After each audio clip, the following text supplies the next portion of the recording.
The vegan dietary option, combined with vegetarian, much like Hindu halal, is a new addition to the dining hall menu. In as much as the menu now includes this option, students remain dissatisfied as the food contains dairy products suitable for vegetarians. OppiTV speaks to chairperson of the Rhodes Organization for Animal Rights, Lauren Buckle. ROAR stands for the Rhodes Organization for Animal Rights. So with us for veganism, we obviously want everyone to be open to the idea of veganism because that minimizes the amount of cruelty inflicted on animals and also makes them more equal.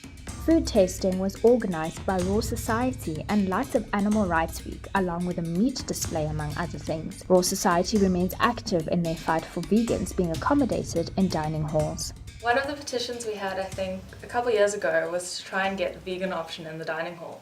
And that has been a success to a certain extent in that it now is on the menu, but it is also awkward because anyone who is vegan has to actually go to the hall administrative officer and ask them to actually consider, like, write down that they're vegan, and then they'll adapt the vegetarian meal to suit them for their specific meal, which is still an inconvenience because you can't just be vegan, you have to go to a lot of effort to get the dining hall to cater, and often sometimes they will take out certain things but they won't add in the substitute instead.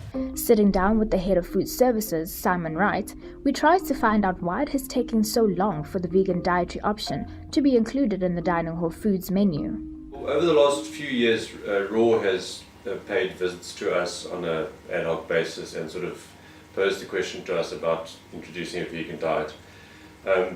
As with the introduction of any new diet into our kitchens, it poses a financial implication. Being unaware of the number of vegan students in dining halls, the better option seems to be mixing the vegan and vegetarian meal options. We said to RAW that let's try and find a way that we can accommodate the vegan students because the numbers were increasing. There's no specific idea of how many vegans exactly there are. So we said, well, what we'll do is we'll incorporate a vegan option into the vegetarian option, where you take the basic vegetarian meal and then you deduct from that what the vegans aren't able to consume due to their particular requirements. With food services trying to cater for vegans in dining halls, there is a lot of work that still needs to be done to ensure that vegans have their own option. Dumi Baibane, reporting for OppiTV.